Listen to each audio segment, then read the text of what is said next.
Your YouTube thumbnail is a little picture that packs a whole lot of punch.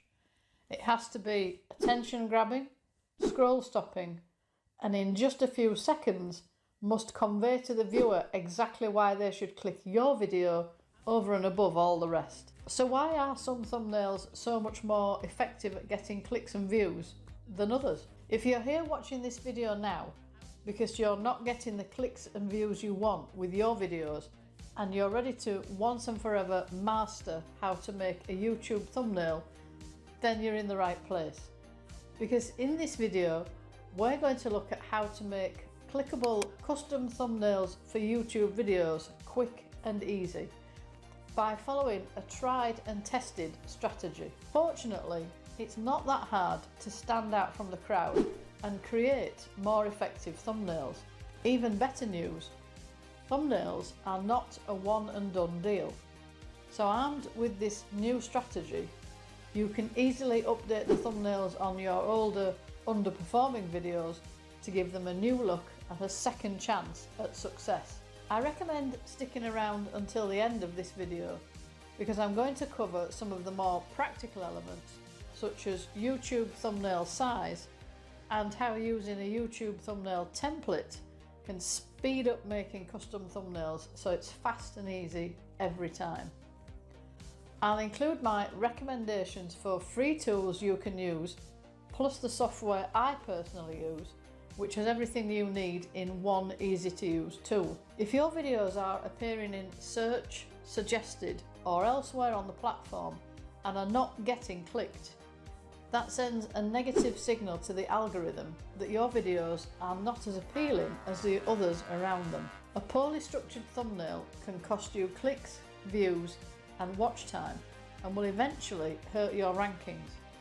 It is one of the most critical elements of your video creation process, and sadly, no matter how professionally produced your videos are or how good the content is, fewer people are going to watch your videos if your thumbnail is not doing its job. This video is primarily going to focus on where the rubber really meets the road, which is the anatomy of what makes a more effective, high converting thumbnail and the psychology behind what you need to include in your thumbnails to get those all important clicks. I firmly believe that using a formula for every single thumbnail you create will significantly help your channel.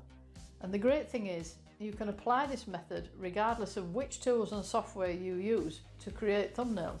As I said at the start of this video, your thumbnail packs a whole lot of punch when designed correctly. And that's why I make my thumbnails very early on in the video creation process. First, I decide on the topic for my video idea. Second, I do some research around the idea to make sure there is enough interest. Then I carry out my keyword research process to choose the best video title for the idea. If keyword research is something you struggle with, or if you just want to check out my keyword research process, I'll link to it here in the cards, and I'll also put the link in the description for you. Once I have my video title, I get to work on my custom thumbnail before I even think about filming the video. To clarify, in case you're not aware, a custom thumbnail is an image you create separately and upload to YouTube and is specifically designed for attracting views. It is not a still frame taken from within the video content itself. If you find you are not able to upload a custom thumbnail, check that you have verified your channel, as this option is not available until you do. I cover this in more detail in a video linked up in the cards above. So what exactly is the anatomy of a high converting thumbnail? Well, based on my own extensive research and my own results, here are the 4 crucial elements I always include in my thumbnails. 1. Incorporate your logo or brand colours as part of the YouTube thumbnail background layer. 2. Use vibrant colours for text or objects that contrast well with your brand colours, and try to only use 3 or 4 at the most. 3. Include an image of a person's face. 4. Use compelling words, make them big and bold, and stick to the same fonts you use in your other online assets. To speed up this process, I've created a couple of basic templates that I start from every time, and I recommend you do the same. I'm talking about the consistent use of font styles, colour schemes, and the unchanging overall aesthetic appearance of your thumbnails. Remember, simplicity and clarity are your friend. If your thumbnail is too busy with lots of small text, images and colours, it will be very hard to read, especially on mobile, and as a result, people will scroll right past it. There are two main benefits to following this strategy. First, it's familiarity. It's human nature to be drawn to what instinctively looks familiar. So if your audience recognises your brand at a glance and it feels familiar to them, they are more likely to click and watch your videos. As your channel and brand grow over time, this will become more and more effective. The second benefit is that by having a strategy in place and a template to start from, you can create custom thumbnails that you know have a high likelihood of getting the click super fast and easy every time. Now that you understand what to include, you have the first half of the equation. So let's dive into the psychology of how it works. So why do people click on certain thumbnails and not others? Well, it's because the thumbnails they click suggest the promise or expectation of a benefit or an experience for that person inside the video. Your thumbnail is the perfect real estate to include some context about the content of your video, and the goal is to make it easy for your audience to determine with just one look that it's exactly what they're looking for and what the benefit will be for them if they watch it. Don't fall into the trap of simply repeating the video title on the thumbnail. This is just wasted potential.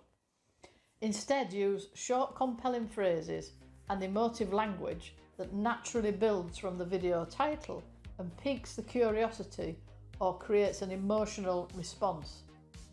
This is what increases clickability and is often referred to as a hook. The golden rule to remember here is that this is a picture and therefore showing is better than telling. So keep words to a minimum if you can. I also want to address the elephant in the room at this point, which is clickbait. Clickbait gets a lot of negative press, and deservedly so when it's bad clickbait. Bad clickbait draws you in with the promise of one thing, only to present you with something entirely different. So basically, an untruth. Good clickbait, on the other hand, lends emphasis and intrigue and suggests an idea that you then deliver through the video content, which is absolutely fine. There are mixed opinions on this subject amongst creators. Personally, I believe that as long as you don't overpromise and you always deliver on your promise with your content, then good clickbait is okay to use. If it makes sense for your channel, always include an image of a person's face in your thumbnail, preferably your face if you are your brand. It's not absolutely necessary, but it will help to evoke more emotion than a graphic or text alone. Also, you and your face are unique, and therefore your channel becomes unique. In my research, I found that thumbnails with faces get more clicks on average than without faces. This is due to the fact that people tend to relate more to people, especially when they are displaying an emotion. This could be shock, anger, fear, joy, surprise, or happiness. The way to convey emotions in an image is to use slightly exaggerated poses. I'll share a tip with you right here, right now, that I learned the hard way.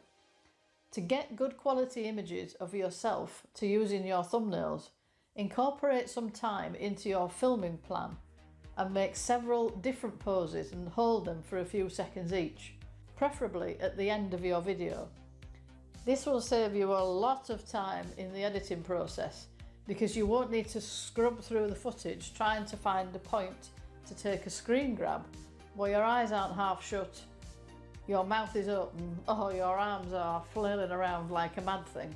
It also means you look the same on the thumbnail as you do in the video in terms of your clothing, hair, etc., which again creates more familiarity and trust. In terms of the general layout of your thumbnail design, that's where your imagination comes into play. But remember, less is more.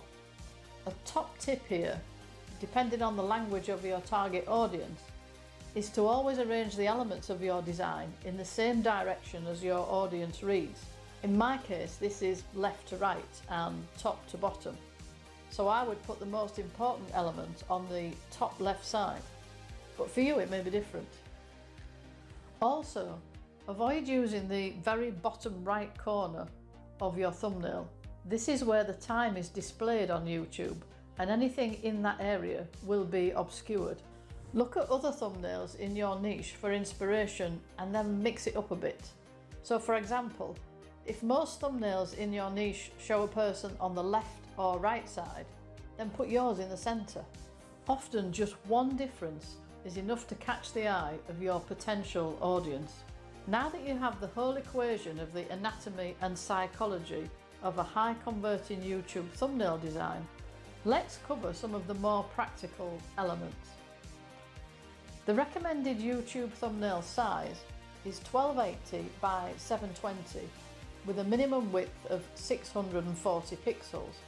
However, I like to use 1920 by 1080 resolution. Both will work fine.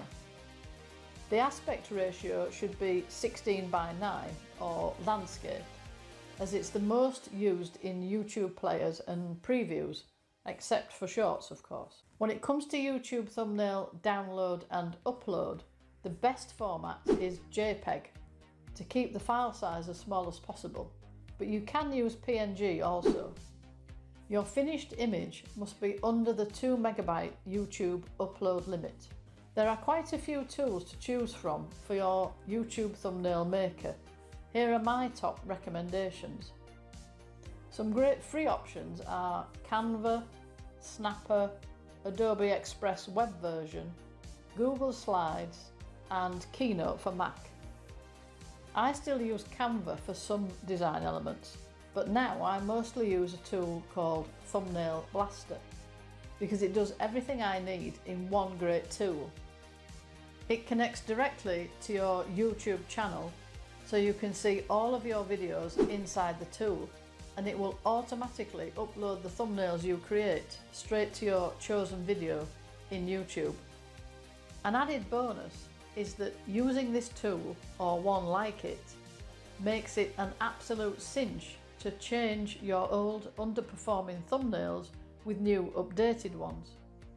With it, you can create unlimited thumbnails, and there are 30 editable thumbnail templates to choose from. Customizing the templates is easy with a simple drag and drop editor, so you don't need to be a design wizard or have Photoshop level skills. You have total editing and customization freedom. There is a split testing module which is priceless because you can let your audience choose the thumbnail they prefer, often not the one you'd expect or choose yourself. It also includes a 1000+ graphics library.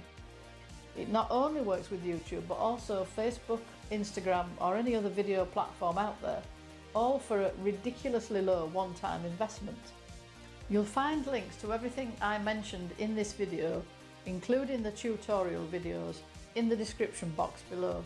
And make sure you check the pinned comment where you'll be able to download a free fast-track YouTube video ranking and growth blueprint that will step you through the principal YouTube keyword research process and how to rank your videos higher in search to get more eyeballs on the fantastic thumbnails you're going to be creating, leading to more views and subscribers faster.